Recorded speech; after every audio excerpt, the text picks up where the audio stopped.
নমস্কার বন্ধুরা, নিশার কিচেনে সবাইকে স্বাগত। আজ আমি বানাবো ফ্রায়েড রাইস।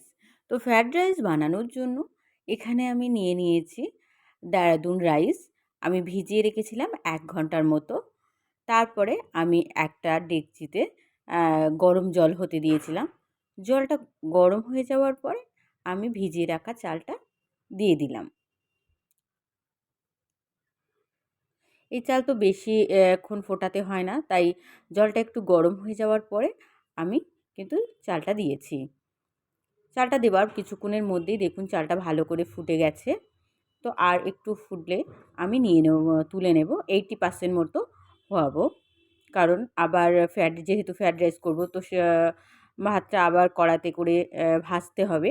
সেই জন্য আমি কিন্তু পুরোপুরি হওয়াবো না। আমি 80% মতো করে তুলে নেব ভাতটা। তো তারপরে দেখলাম যে ভাতটা মোটামুটি 80% মতো হয়ে গেছে। এবার আমি নামিয়ে নেব। নিয়ে এটা আমি ফ্যান ঝাড়িয়ে রেখে দেব। এবং ফ্রায়েড রাইস করার জন্য যে সবজিগুলো সেগুলো আমি ভেজে নেব।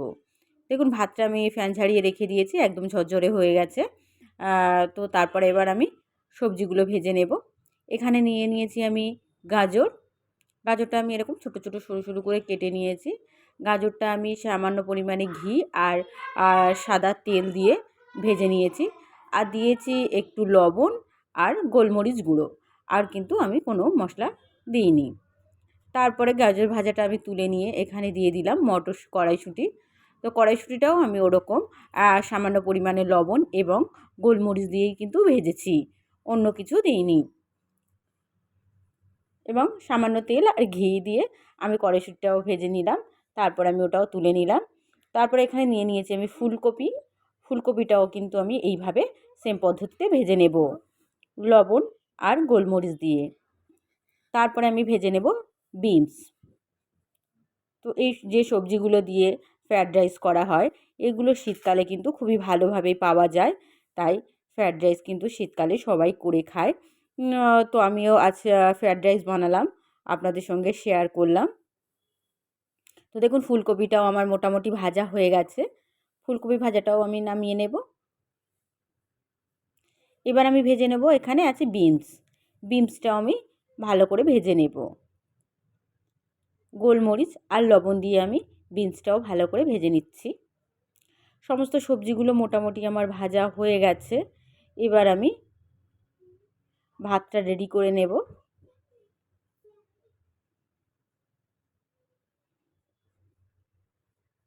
এই ফ্রায়েড রাইসের সঙ্গে কিন্তু চিলি চিকেন বা চিকেন কষা এগুলো দিয়ে কিন্তু খেতে খুবই সুন্দর লাগে। তো আমার বিনসটাও ভাজা হয়ে গেছে। এবার আমি ভাতটা কড়াইতে দিয়ে দিয়েছি। আমি প্রথমে কড়াইতে কিছুটা পরিমাণ ঘি দিয়েছিলাম। তারপরে আমি ভাতটাও দিয়ে দিয়েছি ঘিয়ের উপরে এবং দিয়ে দিচ্ছি আমি পরিমাণ মতো লবণ, স্বাদ অনুযায়ী দেব আমি চিনি এবং আমি দিয়ে দেব গোলমরিচ গুঁড়ো।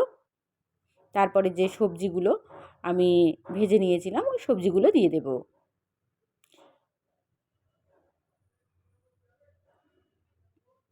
আমি দিয়ে দিয়েছি এখানে স্বাদ অনুযায়ী লবণ, চিনি এবং গোলমরিচ গুঁড়ো।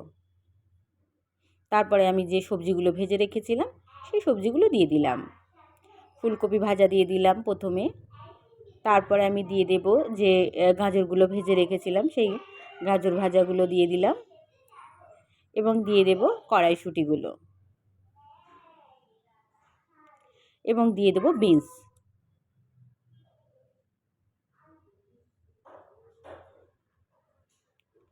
সব সবজিগুলো দেওয়ার পর দিয়ে দিলাম এখানে কিছুটা পরিমাণ ধনিয়া পাতা, ছোটো ছোটো টুকরো করে কেটে নিয়েছিলাম। ধনিয়া পাতাগুলো দিয়ে দিলাম। এবার আমি এটা ভালো করে একটু মিক্সড করে নেব। দিয়ে দিলাম আরও কিছুটা পরিমাণ গোলমরিচ গুঁড়ো। এবার এখানে দিয়ে দেব আমি ঘি। ঘিটা আপনারা আপনাদের পরিমাণ অনুযায়ী দেবেন। আমি খুব একটা বেশি ঘি দিইনি।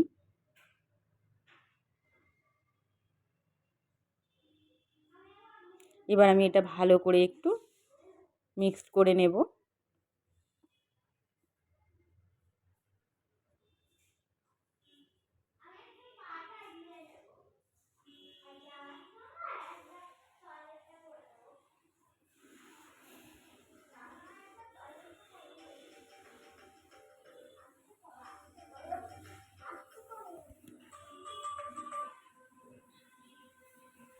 তো দেখুন ভালো করে ফ্রায়েড রাইসটা কিন্তু আমার সবজিগুলোর সঙ্গে মিক্সড করা হয়ে গেছে।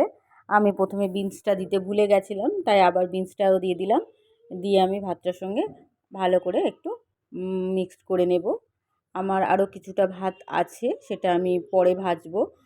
সেই জন্য আমি কিছু কিছু সবজি রেখে দিয়েছি, সব সবজি কিন্তু আমি দিইনি। দেখুন মোটামুটি ফ্রায়েড রাইসটা আমার রেডি হয়ে যাচ্ছে। তো এইভাবে বাড়িতে আপনারা ফ্রায়েড রাইস বানাবেন, আশা করছি কিন্তু খেতে খুবই ভালো লাগবে। আমার এই রেসিপিটি ভালো লাগলে শেয়ার করবেন, কমেন্ট করবেন, সাবস্ক্রাইব করে চ্যানেলের পাশে থাকবেন। আর অবশ্যই এইভাবে ফ্রায়েড রাইস বানাবেন, কিন্তু খেতে খুবই ভালো লাগে। ফ্রায়েড রাইস তো সবাইয়ের পছন্দের একটা খাবার। দেখুন ভাতটা কিন্তু আমার রেডি হয়ে গেছে, সবজির সঙ্গে আমার ভালো করে মিক্সড করা হয়ে গেছে।